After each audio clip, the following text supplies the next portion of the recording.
The loud fire alarm blared through the dark hotel hallway, but no one was running. No one was moving. Everyone was frozen. Every guest, every staff member, every person who had come searching for a ghost. Their eyes were wide, staring at the same thing at the end of the hall. A tall, shadowy figure was walking slowly toward us. Its head was tilted like it didn't know how to hold it up. Its arms hung too long, almost touching the floor. And even though the alarm screamed, the figure glided forward without making a single sound.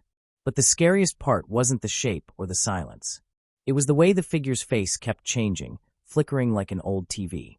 First it looked blurry, then stretched, then almost human, and then completely wrong. Someone behind me whispered, "That's him. That's the one from the videos." The figure stopped walking. It turned its head toward me, only me, as if it had been looking for me this whole time. The lights above it began to flicker faster and faster, strobe-like, until the entire hallway felt like it was shaking. Then, right as the figure lifted its hand and pointed directly at my chest, everything went dark. And that was when I heard it whisper my name. That was the moment I realized this thing wasn't just haunting the hotel. It was haunting me. The lights snapped back on, but the figure was gone, and I wasn't sure if I should be relieved or terrified of where it went next. My name is Dylan Cooper, and everything that happened tonight started 5 days ago when my cousin Ben showed me a video on his phone. We were sitting on the couch at his place, eating pizza and watching dumb prank videos online. Then Ben said, "Dude, you gotta see this. It's blowing up all over the ghost forums." He opened a grainy video posted by a guest at the old Lakeside Hotel, a rundown place by the woods that people said was haunted, but no one really believed. The video showed a long hallway, empty at first, then the lights flickered, and a tall dark figure walked right past the camera, dragging its hand along the wall. The video ended right when the figure turned its head toward the lens. Most videos like that are faked. But this one, something about it felt real. Too real.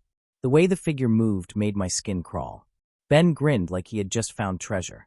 "Let's go see if it's real." I rolled my eyes. "You want to go ghost hunting? For real?" "Yes," he said instantly. "No. Come on." "No. Dylan," he dragged out my name. "It'll be fun. And maybe we'll catch something viral too." That's how Ben worked. He always wanted to chase something exciting, something crazy, something dangerous. And somehow, he always pulled me along with him. We got to the Lakeside Hotel the next afternoon. The building looked even older in person, big wooden doors, cracked windows, and vines crawling up the sides like nature was trying to swallow it whole. A sign by the entrance said, "Renovations in progress," but the place looked abandoned. A woman at the front desk, Ms. Harper, welcomed us politely, but she looked tired. Too tired. Like she hadn't slept in days. "You boys staying the night?" she asked. "We're visiting," Ben said. "We saw the video. The one online." Her face went pale. "You shouldn't believe everything you see on the internet." "But it happened here, right?" he pressed. She hesitated. Her eyes shifted toward the hallway. "Something happened, but I tell the guests it's just bad wiring. Old buildings do strange things." Then she leaned closer. "But I stopped believing that 3 nights ago." I felt a cold rush down my spine. "Why? What happened?" Before she could answer, a group of people burst through the entrance, ghost hunters. You could tell immediately. Cameras, EMF readers, thermal scanners, backpacks with wires sticking out. They were excited, loud, ready to chase shadows. One of them, a tall guy with a beard, said to Ms. Harper, "We heard the entity showed up on the 3rd floor last night. Any activity today?" She turned away from us and spoke quietly to them. Ben's eyes sparkled. "See, told you this place is real." I didn't answer, because I suddenly felt like someone was watching us. That night, the hotel felt too quiet. Ben convinced me to explore the 3rd floor, where guests said the figure had appeared the most. The elevator made terrible creaking noises, like it didn't want to go up there. When the doors opened, a freezing chill washed over us. The hallway was long, narrow, and dimly lit. Every step we took echoed in a way that didn't sound natural. It sounded like someone else was walking behind us, but when we turned around, no one was there. Ben whispered, "This is perfect. Dude, record this." I started my phone camera reluctantly. The hallway looked normal on screen, but something felt off.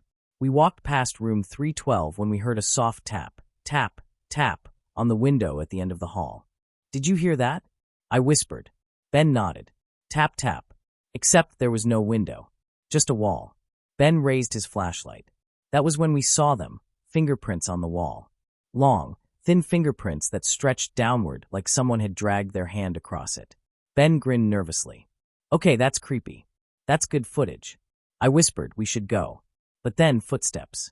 Slow. Heavy. Coming from around the corner. Ben grabbed my arm. Hide.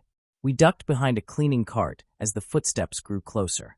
My heart thudded so loudly I thought the figure would hear it. Then it appeared. A tall shape, darker than the hallway around it, moving slowly, like it was floating instead of walking. It stopped in front of room 312 and pressed its long fingers against the door. Ben's phone slipped from his hand and hit the floor. The figure's head snapped toward us. It started moving. Fast. Too fast. We ran. We didn't think. We didn't breathe. We just ran. The hallway stretched endlessly behind us as the lights flickered wildly. For a second, the figure appeared in front of us instead of behind, and we crashed into a wall trying to escape it. We made it to the elevator and slammed the button over and over. The lights kept flickering. The elevator finally opened, and inside the elevator, reflected in the back mirror, the figure stood behind us. Except it wasn't really there. It was only in the reflection. The doors closed and the elevator dropped so fast I thought we were going to crash. When we reached the lobby, we burst out screaming for help. The ghost hunters ran toward us with cameras. Guests came out of their rooms. Everyone asked the same thing. What did you see? I wasn't sure. I only knew one thing. The figure wasn't just haunting the hotel. It was choosing people. And I think it chose us. That leads to tonight. The moment in the hallway when the figure pointed straight at me before the lights went out. After the blackout, everyone panicked, shouting and running in different directions. Ben grabbed my shoulder. Dylan, we need to leave. Right now. But before we could move, a door at the far end of the hallway creaked open by itself. Inside that dark room, someone whispered my name again. And this time, the voice wasn't the figure's. It was Ben's voice, coming from inside the room. But Ben was standing right next to me. And that's when the real extreme event happened next. The figure stepped out of the room, holding something in its hand. Something small. Something familiar. Something that made Ben gasp in horror. His phone. The one he dropped upstairs. But the figure wasn't alone. Something else moved behind it. Something crawling. Something fast. And it was coming straight for us. The glowing figure stood only a few feet from me, its tall body flickering like firelight trapped inside fog. I could hear my own heartbeat pounding so loudly it felt like it echoed down the entire hallway. The air around me had turned ice, cold enough that my breath came out in white clouds even though the hotel's heater was blasting. The figure didn't move. It just stared at me, its face pale and blurred, like someone had tried to erase its features with a shaking hand. And then slowly, painfully slowly, it lifted its hand and pointed right at me. I felt my throat tighten. My legs began shaking so badly that I wasn't sure they'd hold me up. Behind me, I heard Ethan whisper, don't move, but his voice cracked on the last word. The figure stepped forward, and the sound it made, oh God, the sound was like soft footsteps mixed with crinkling paper. Wrong. Broken. Not human. Every instinct in me screamed to run. But I couldn't. I was frozen in place, like the air around me had turned to thick glue. Then the lights above us flickered again. Once, twice, then the entire hallway went pitch black. Ethan grabbed my arm, and I nearly screamed because I thought the figure had touched me. When the lights flicked back on barely half a second later, the figure was gone. Gone. The hallway was empty. Only that cold air remained. We have to leave, I whispered, but my voice barely came out. Ethan nodded, but before either of us could take a single step, we heard something slam behind us. Hard. It was the room we came out of. Room 314. The door had closed by itself. Ethan and I ran down the hallway, not stopping until we reached the lobby. It was bright, warm, and full of people, but even then, I couldn't shake the feeling that something had followed us. Something unseen. The hotel manager looked confused when he saw us running. You kids okay? No, Ethan said. We saw someone upstairs. The manager sighed like he had heard that sentence 1,000 times. Let me guess, he said softly. A tall figure walking the halls? Ethan and I stared at each other. You've seen him? I asked. Not me, the manager replied. But almost every week, a ghost hunting group pays to stay here because of him. Great. So we weren't the only ones. That didn't make me feel better at all. The manager took us into his office and shut the door behind us. Inside, he pulled out a stack of printed photos, grainy screenshots taken from security cameras. My stomach twisted when I recognized the halls, the staircases, the dining area. But almost every picture had the same thing: the tall fog, like figure somewhere in the frame. Sometimes behind a guest. Sometimes walking alone. Sometimes standing in the corner, like he was waiting. "We think he used to be a guest here in the 1970s, the manager said. "Disappeared one night. Never checked out. People still report seeing him." I shook my head. "No," I whispered. "This one is different. The one we saw looked burned. And old. Like older than the hotel." The manager looked at me strangely.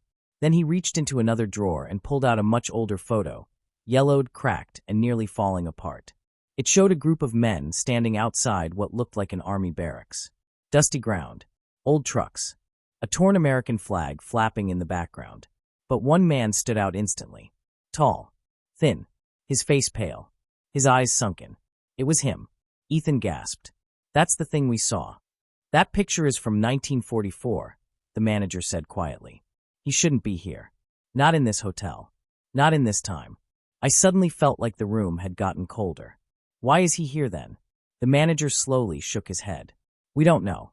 But whatever he is looking for, he hasn't found it yet." Later that night, after Ethan fell asleep, I couldn't stop thinking about what the manager said.